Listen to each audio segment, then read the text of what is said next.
ស្ដីប្រិយមិត្តនៅក្នុងភាគមុនយើងបានយំអាណិតទុំនិងទាវ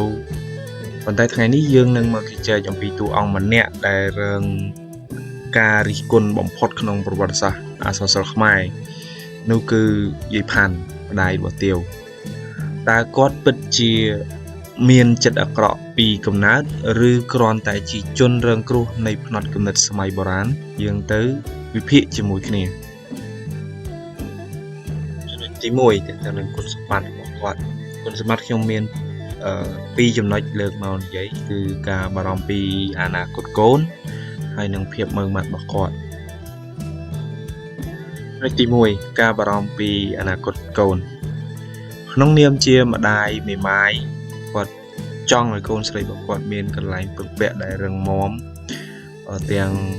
អំណាចទាំងទ្រព្យសម្បត្តិហើយគាត់ក៏មិនចង់ឲ្យកូនស្រីរស់ក្នុងភាពក្រីក្រ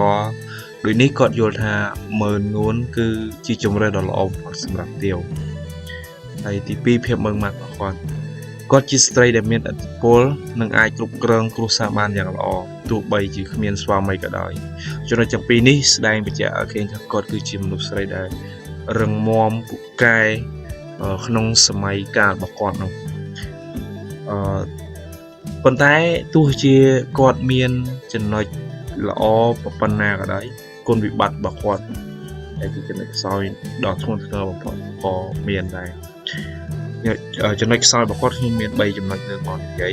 ឬក៏ចំណុចអវិជ្ជមានរបស់គាត់ហ្នឹងគឺទី1ភាពលោភលន់និងអំនួតគាត់ឲ្យតម្លៃលើបុណ្យស័ក្តិខ្ពស់ពេកចំណុចទី1គឺការលោភលន់គាត់ឲ្យតម្លៃលើបុណ្យស័ក្តិខ្ពស់ជាងសុភមង្គលកូនគាត់ចង់បានមុខមាត់ក្នុងសង្គមតាមរយៈការคลายទៅជាសាច់ថ្លៃរបស់មន្ត្រីធំចំណុចទី2ការប្រើប្រាស់ល្បិចកលបោកប្រាស់គាត់ហ៊ានសរសេរសម្បត្តិកុហកថាខ្លួនឈឺធ្ងន់បោកបញ្ឆោតកូនស្រីឲ្យត្រឡប់ផ្ទះវិញនេះគឺជាការប្រើប្រាស់ភាពកតញ្ញូរបស់កូនមកធ្វើជាឧបករណ៍សម្រាប់បម្រើប្រយោជន៍ខ្លួនឯងទី3ការរំលោភសិទ្ធិសេរីភាពប្រកាន់ខ្ជាប់ផ្នត់គំនិតនំមិនធំជាងនាលហួសហេតុពេករហូតដល់មិនស្ដាប់ការអង្វរកររបស់កូននិងមិនគោរពដល់ការសម្រេចចិត្តរបស់ព្រះរាជាចំណុចទាំងអស់នេះសុទ្ធតែជាគុណវិបត្តិរបស់លោកយាយផាន់ឬក៏ម្ដាយទាវហ្នឹងដែលពីភាពអវិជ្ជមានដ៏ធ្ងន់ធ្ងរបង្កឲ្យមានវិនិស្សកម្មទេមេរៀនដែលយើងអាចរៀនពីចំណុចនេះបានសម្រាប់អាណាព្យាបាលនិងយុវវ័យក្នុងសម័យបច្ចុប្បន្នគឺយើងមានសំណួរសួរថាតើយើងរៀនអ្វីខ្លះពីតួអង្គម្ដាយនាងទាវបាទមេរៀនទី1សេចក្តីស្រឡាញ់ដែលខ្វះការយល់ចិត្តគឺជាថ្នាំពុលទៅវិញទេបាទម្ដាយគ្រប់រូបស្រឡាញ់កូនតែបើស្រឡាញ់ដោយបង្ខំឲ្យកូនធ្វើតាមចិត្តខ្លួនគ្រប់យ៉ាងវានឹងคล้ายទៅជាសម្ពាធដែលបំផ្លាញជីវិតកូនមេរៀនទី2កុំឲ្យតម្លៃទៅលើសម្ភារៈនិយមលើសពីគុណតម្លៃមនុស្សការជ្រើសរើសគូស្រករដោយមិនមើលតែទ្រព្យសម្បត្តិមិនមែនធានា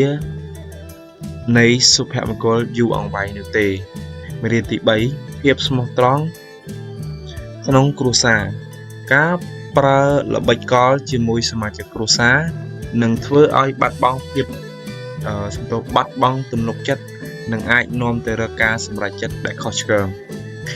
សរុបមកម្ដាយនាងទាវគឺជាមេរៀនដ៏ធំមួយសម្រាប់ឪពុកម្ដាយគ្រប់រូបគាត់បានបង្រៀនយើងថាអំណាចនិងទ្រព្យមិនអាចទិញសេចក្តីសុខឲ្យកូនបានទេបើបេះដូងកូនមិនទទួលយកសម្រាប់ថ្ងៃនេះយើងមានប៉ុណ្ណេះដែរអរគុណប្រិយមិត្តសម្រាប់បានស្ដាប់តាំងពីដើមរៀងមកសូមជួយចុច Subscribe និងចុច Like ដាក់រូបកណ្ដឹងបើសិនជាពេញចិត្តនឹងវីដេអូនេះហើយបើមានចម្ងល់ឬក៏សំណួរផ្សេងៗអាចចូលទៅ comment នៅខាងក្រោមបានបាទអរគុណសូមជម្រាបលា